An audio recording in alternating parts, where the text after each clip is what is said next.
മക്കളെ ആർക്കാണ് അപ്പോൾ റിസൾട്ടൊക്കെ വന്നു കഴിഞ്ഞപ്പോൾ ഇനി +1 അഡ്മിഷനാണ്. ഇപ്പോൾ +1 അഡ്മിഷനിലേക്ക് എത്തുന്ന സമയത്ത് മക്കളെ ഏറ്റവും വലിയ ഡൗട്ട്, എനിക്ക് ഫുൾ A+ ഉണ്ട്, ഇനി എന്ത് ചെയ്യുക, സയൻസ് കിട്ടാതിരിക്കുമോ, അല്ലെങ്കിൽ എനിക്ക് 8 A+ ആണ്, എനിക്ക് ഹ്യൂമാനിറ്റീസ് കിട്ടുമോ, എനിക്ക് 9 A+ ആണ്, കൊമേഴ്സ് കിട്ടാതിരിക്കുമോ, ഒരുപാട് ഡൗട്ട് മക്കൾക്കുണ്ടാവും. ഓക്കെ, കഴിഞ്ഞ ദിവസം ഒരു സംഭവം ഉണ്ട്. ഞാനൊരു ഓഫ്ലൈൻ ക്ലാസ് എടുക്കാൻ പോയി, ഒരു ബ്രിഡ്ജ് ക്ലാസ് എടുക്കാൻ പോയതാണ്. ആ ക്ലാസ് റൂമിൽ വെച്ചൊരു കുട്ടി ചോദിച്ചൊരു ചോദ്യമുണ്ട്. അപ്പോൾ കഴിഞ്ഞ വർഷം അവൻ്റെ ഏട്ടന് ഫുൾ A+ ആയിരുന്നു, എന്നിട്ട് അവന് സയൻസ് കിട്ടിയില്ല. അതേസമയം അവൻ്റെ ഫ്രണ്ടിന് 8 A+ ഉള്ളൂ, സയൻസ് കിട്ടി. സാർ എന്തുകൊണ്ടായിരിക്കും അങ്ങനെ വന്നത്? ഫസ്റ്റ് അലോട്ട്മെൻറ്റിൽ തന്നെ സയൻസ് കിട്ടി, 8 A+ ഉള്ളവന്, 10 A+ ഉള്ളവന് കിട്ടിയതുമില്ല. എന്തുകൊണ്ടായിരിക്കും സാറേ അങ്ങനെ വന്നതെന്ന് ചോദിച്ചു. അതാണ് നമ്മളിപ്പോൾ പറയാൻ പോകുന്നത്. മക്കൾ ആരെങ്കിലും ചാനൽ സബ്സ്ക്രൈബ് ചെയ്തില്ലെങ്കിൽ ഒന്ന് സബ്സ്ക്രൈബ് ചെയ്തുള്ളൂ, ഇനി തുടങ്ങാം.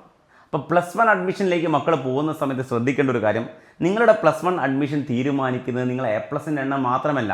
A+ൻ്റെ എണ്ണം ഒരു ഫാക്ടർ തന്നെയാണ്, നിങ്ങളുടെ മാർക്ക് ഒരു ഫാക്ടർ തന്നെയാണ്. അതിൻ്റെ കൂടെ കുറേ ബോണസ് പോയിന്റുകൾ മക്കൾക്ക് ആഡ് ചെയ്യാനുണ്ട്.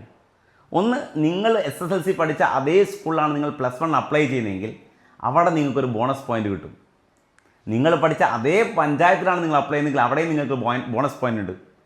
അതുപോലെ നിങ്ങൾക്ക് നീന്തൽ അറിയാമെങ്കിൽ, നീന്തൽ അറിയുന്നതിൻ്റെ സർട്ടിഫിക്കറ്റ് നിങ്ങൾ കാണിച്ചു കഴിഞ്ഞാൽ അവിടെയും അതിനൊരു ബോണസ് പോയിന്റ് ഉണ്ട്.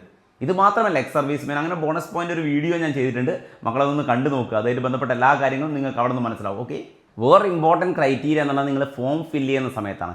ആപ്ലിക്കേഷൻ ഫോം ഫില്ല് ചെയ്യുന്ന സമയത്ത് അവിടെ സ്കൂൾ പ്രയോറിറ്റി, അതായത് ഫോം ഫില്ല് ചെയ്യുന്നതിന് മുമ്പ് മക്കൾക്ക് വ്യക്തമായൊരു ധാരണ വേണം. ഒന്ന്, ഏത് കോഴ്സ് എടുക്കണം എന്നുള്ള ധാരണ വേണം. പിന്നെ ഏതൊക്കെ സ്കൂളുകളിൽ കൊടുക്കണം എന്നുള്ള ധാരണ വേണം. അങ്ങനെ വ്യക്തമായിട്ടുള്ളൊരു പ്രയോറിറ്റി ഓർഡറിൽ ഫില്ല് ചെയ്യുക. മിക്കവാറും നിങ്ങൾ ശ്രദ്ധിക്കേണ്ടത് സെയിം പഞ്ചായത്തിൽ തന്നെ എന്ത് ചെയ്യുക, ആപ്ലിക്കേഷൻ ഫോം കൊടുക്കാൻ ശ്രമിക്കുക എന്നുള്ളതാണ്. ഓക്കെ, പിന്നെ 8 A+ ഉള്ള കുട്ടിക്ക് കിട്ടിയതും 10 A+ ഉള്ള കുട്ടിക്ക് കിട്ടാതിരിക്കാനും കാരണം, 8 A+ ഉള്ള കുട്ടി അപ്ലൈ ചെയ്തിരിക്കുന്നത് അതേ പഞ്ചായത്തിൽ അവൻ പഠിച്ച SSLCക്ക് പഠിച്ച അതേ സ്കൂളായിരിക്കും, അപ്പോൾ അവന് കിട്ടി.